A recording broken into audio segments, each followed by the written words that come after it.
परम दयाल से श्री ठाकुर, परमाराध्या जगत जननी श्री श्री वर्मा, परम पूज्य पाद श्री श्री बौरदा, परम पूज्य पादाचार्य देव श्री श्री दादा, परम पूज्य पाद श्री श्री बवायदा, परम पूजनीय अरविंद बाबू के रातुल चरणों में मेरा कोटि कोटि प्रणाम। उपस्थित पंजाधारी कर्मी गुरु भाई माँ सभी को मेरा आनंदित जय गुरु। या जो लोग भी इस सत्संग में उपस्थित हैं, छोटे बच्चे या जो लोग भी हैं, सभी को मेरा जय गुरु और प्रणाम। इतना सुंदर सुंदर बात सुनने को मिला आज, सुन के मन बहुत ज्यादा आनंदित हो गया, क्योंकि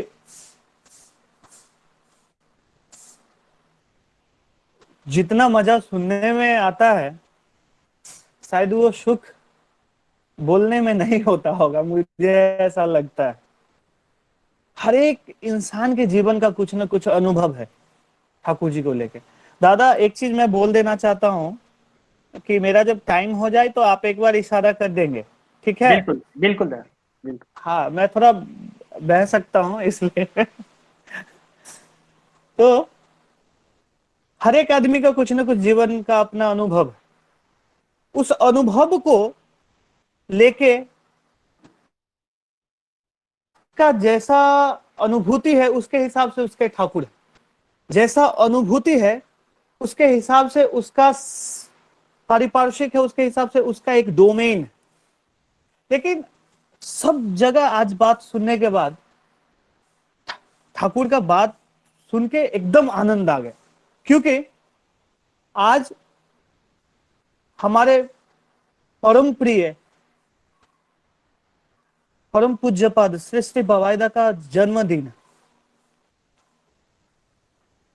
कितना विपाक परिस्थिति है, जिस परिस्थिति के कारण हम लोग उनके समीप नहीं जा पाते हैं, एक इसी चीज का खलन। लेकिन फिर वो बात आती है भगवान कृष्ण की गीता की बात, ईश्वर सर्वभूतानाम हृदय से अर्जुन तिष्ठति भ्राम्यानि जंतरूढ़ानि, ऐसे करके है। तो उसका मतलब क्या है? ईश्वर सर्वभूतानाम, वह सब जगह विराजमान, उनको महसूस करने की बात है। अभी बहुत सारे वक्ता लोग, भाई लोग बोले हैं कि उनको घर से भी निवेदन हम कर सकते हैं, उनको हम जहां हैं वहां से महसूस कर सकते हैं, उन तक अपनी बातों को पहुंचा सकते हैं। ये उनके और आपके बीच में जो तार है, ये तार कहां से जुड़ा है? मैं एक चीज जानता हूं, ठाकुर का बात ही यथेष्ट है। लेकिन आप सोच के देखिए, मेरा इतना सौभाग्य नहीं हुआ कि ठाकुर का मैं सशरीर दर्शन लाभ कर सकता।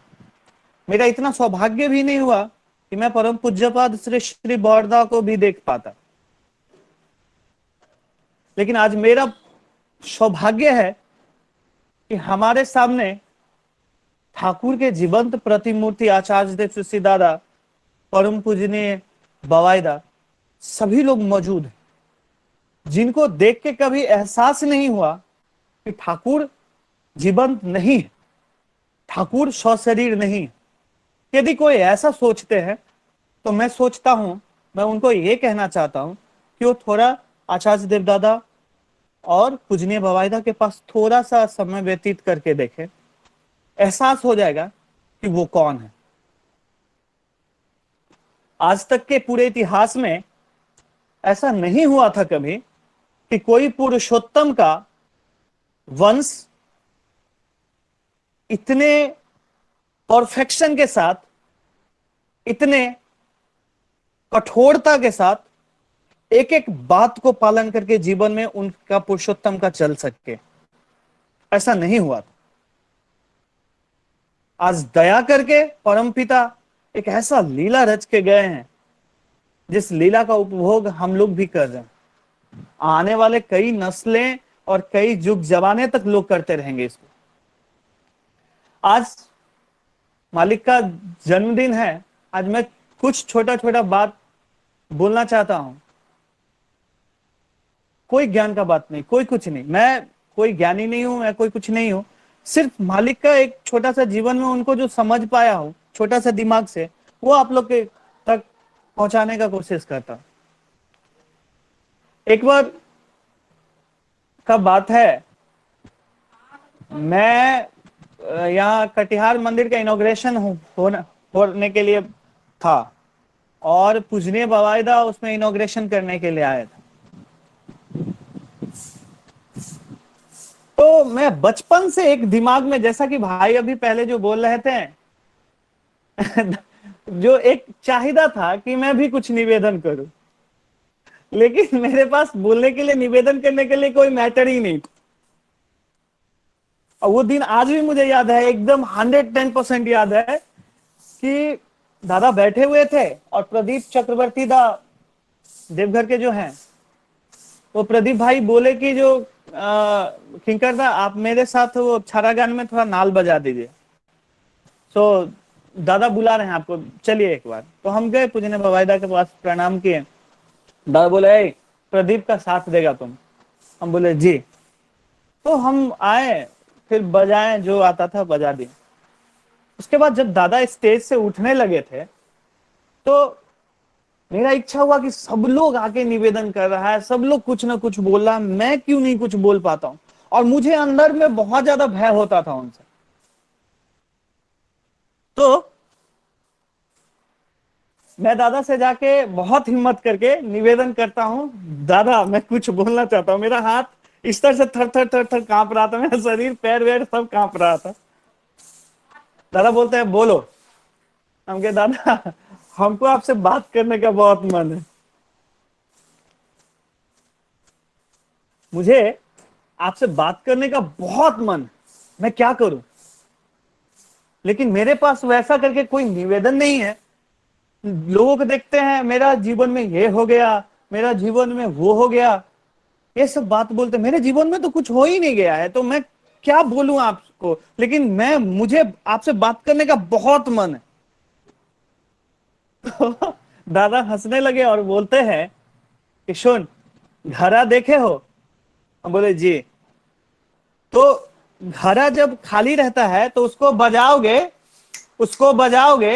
तो टन टन टन टन आवाज करेगा, और वही घड़ा में कुछ भर दिया जाए, फिर उसको बजाओगे तो उससे आवाज नहीं निकलेगा, तुम पूर्ण हो। और मुस्कुराए। इतना करुणा भरा वो दृष्टि उनका था, जो मेरे जीवन में जो उनसे एक भय था, वो भय खत्म कर दिया। मेरा जो दुर्बलता था, वो दुर्बलता खत्म कर दिया। अब सोच के देखिए, आखिर क्या है? क्या वो एक मैग्नेटिक फोर्स है जो आदमी का दिल का चाहिदा और आदमी के एक एक चीज को किस तरह से मोल्ड करके, किस तरह से सुंदर करके उभार देता है, निखार देता है। इस चीज को समझना बड़ा ही मुश्किल।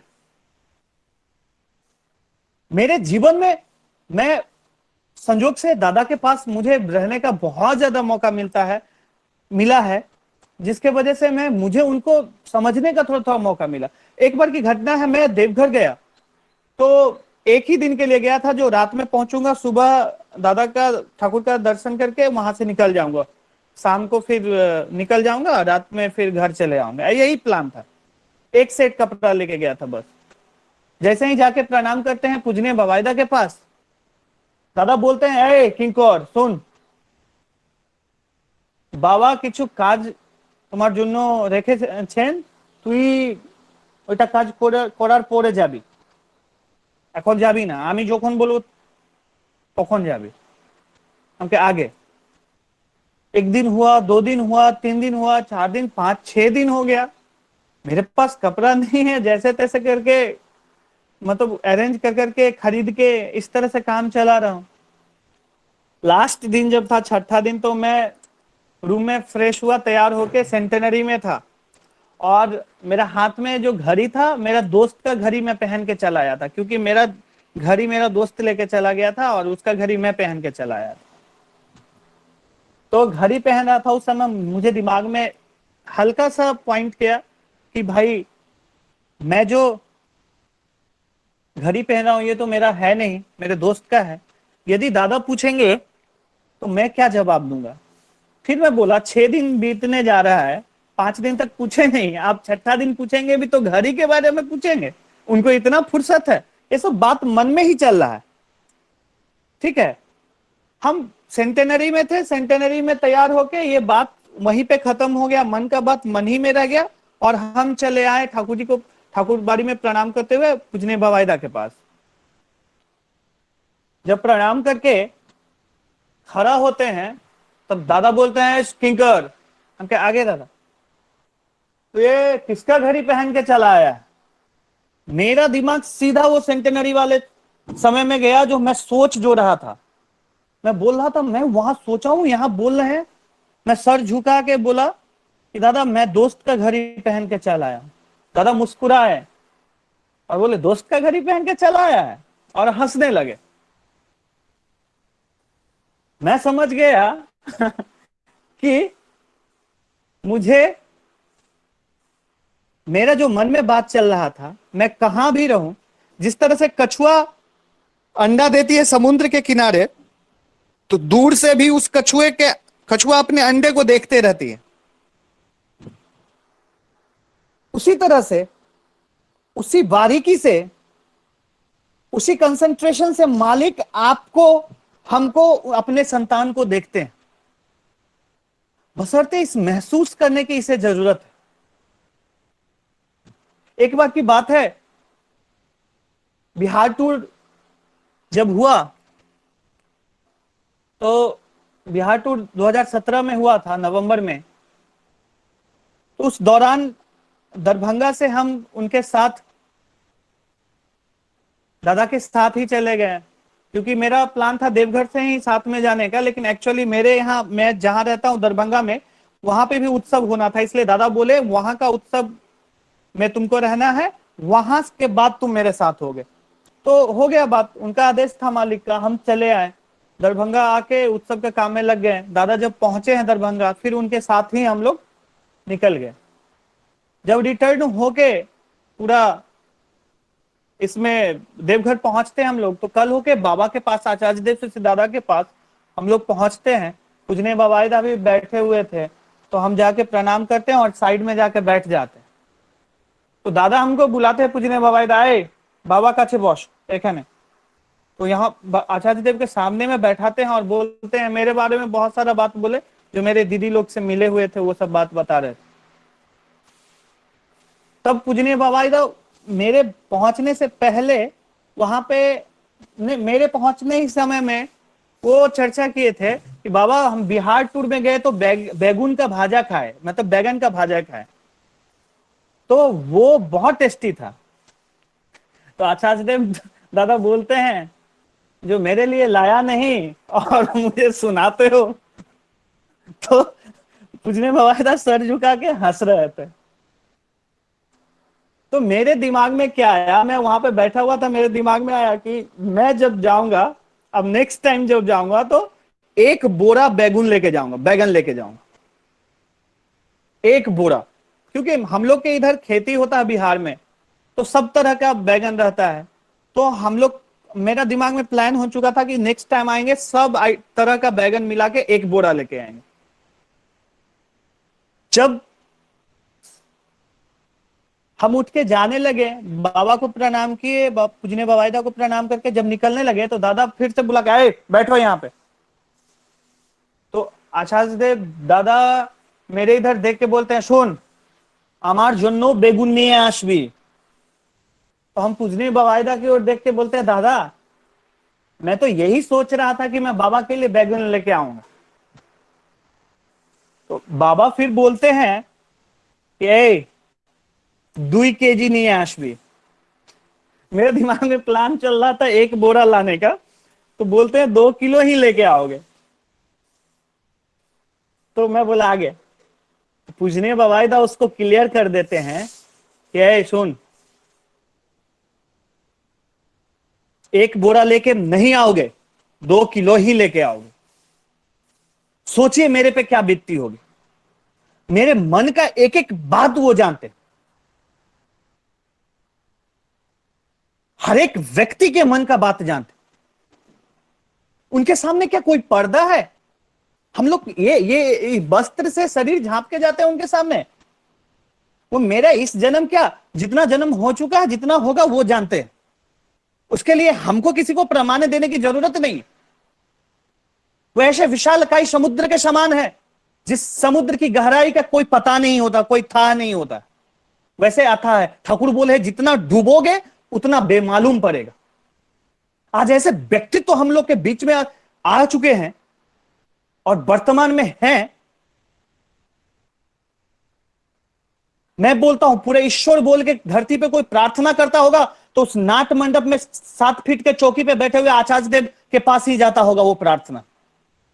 चाहे मुस्लिम करे, अल्लाह को बोले, या क्रिश्चियन गॉड को बोले, या हिंदू ईश्वर को बोले, कोई किसी को यदि पुकारता होगा, वह ईश्वर बोल के उस आसमान के भगवान को कोई पुकारता होगा तो 7 फीट के चौकी पे बैठे हुए नाट मंडप देवघर में उस आचार्य देव के पास ही जाता होगा वो प्रार्थना। इसमें मुझे कोई संदेह नहीं। अब न ठाकुर को प्रमाण देने की जरूरत है, न आचार्य देव से सिद्धार्थ, न पूजने बाबाइदा। मेरा एक दोस्त मुस्लिम है, मैं उससे पहले एक और घटना कहना चाहता हूं कि जब पूजने बाबाइदा 97 में जब दरभंगा गए थे, तो 1907 में जब दरभंगा गए थे, उस समय में 97 में जब दादा निकल रहे थे तो हमारे चाचा जी वहां के इंचार्ज हैं, वो जा रहे थे पूजने बाबाइदा के लिए, विदाई के लिए कुछ सामान घर पे रखा हुआ था, बगल में ही घर है, वो सटा हुआ घर है मंदिर के, तो लाने के लिए जा रहे थे। जब लेके आए हैं वो सामान, वो जा रहे थे, उसी समय में एक रिक्शा वाला मोहम्मदन था, मुस्लिम था, वो रोकता है, पूछता है मालिक सर रुकिए रुकिए रुकिए, कुछ पूछना है। तो बोले क्या, जल्दी बोलो। तो बोले जो कौन है, बिहार के देहाती भाषा में बोलता है ये के है हो, ऐसा ही करके रिक्शा वाला बोलता है, मुस्लिम है। चाचा जी जवाब नहीं दिए उसका, वो घर में गए, क्योंकि जब तक वो सामान लेके घर से आए गेट पे, तब तक पूजने बाबाइदा का गाड़ी वहां से निकल चुका था। और गेट पे आने में जितना समय लगा, क्योंकि दोनों साइड से तो लोग भरे हुए थे, धीरे धीरे गाड़ी चल रही थी, तो वो जो वहां से आने, गेट वहां से चल के गेट तक आने में उनके गाड़ी को जितना समय लगा, उतना देर चाचा जी गेट पे ही खड़ा हो गए। सोचे अब उधर जाएंगे तो दिक्कत होगा, गेट पे ही खड़ा हो जाता। तब तक में रिक्शा वाला फिर आता है, तो मेरे चाचा जी उससे पूछते हैं कि आपको कैसा लगे।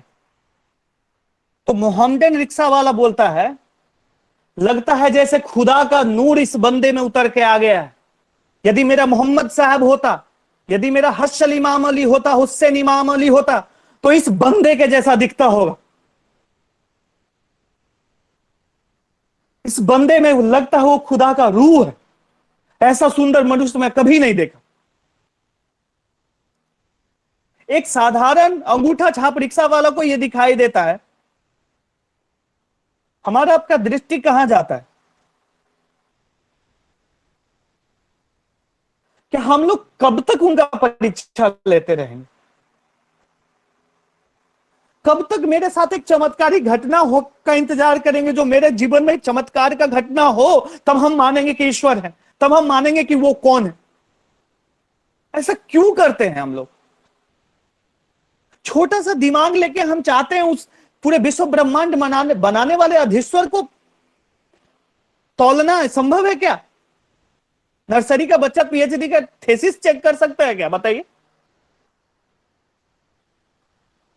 2 सितंबर का बात है, 2 सितंबर के दिन मेरा एक एग्जाम था पटना में, मैट का एग्जाम था। वो एग्जाम मैं बाइक से ही गया था जी। ये बात रख के ना अपना इसको कंप्लीट करिएगा। हाँ ओके ओके। 2 सितंबर का दिन था और पूजने मैं वहां से क्या कहते हैं दरभंगा से निकला पटना। पटना में जब मैं गया तो एग्जाम लिखा और मेरा एग्जाम 2:30 बजे समाप्त हो गया और 3:30 में मैं वहां से चल दिया। जब 3:30 बजे चला तो मैं बाइक से ही देवघर निकल गया। वहां से लगभग 310 या 20 किलोमीटर के लगभग है देवघर। मैं वहां से चला गया बाइक से ही। मेरे बाइक के पीछे एक लड़का बैठा था, उसका नाम है मोहम्मद अंसारी, वो लड़का मेरा दोस्त है, मेरे साथ पढ़ता है। वो लड़का मेरे साथ देवघर गया, और जब देवघर गया एक एक जगह घूम के देखा, बोला मैं मुस्लिम हूं, मैं तुम्हारे मंदिर में जा सकता हूं क्या? मैं बोला हाँ जा सकते हो, ईश्वर सबके लिए होते हैं। उनके घर में कौन मुस्लिम कौन हिंदू, सब एक जैसा उनका संतान है, तुम जा सकते हो, चलो मेरे साथ। मैं ठाकुरबाड़ी ले गया, ठाकुरबाड़ी में प्रणाम किया, सब जगह प्रणाम करने के बाद वो पूजने बवाईदा के पास जाके प्रणाम किया। और जब पूजने बवाईदा को आते हुए देखा, वो देखता ही रह गया और मुझे बोलता है, जब हम लोग रिटर्न होके आए, दादा हमसे कुछ बातचीत किए, उसके बाद बातचीत होने के बाद कुछ कुछ वहां पुरोहित के बारे में बातचीत था, मैं शॉर्ट में बोलता हूं, तो सब करके जब मैं बाहर आता हूं उसके साथ, उसके पास आता हूं, तो वो मुझे बोलता है कि ये कौन है?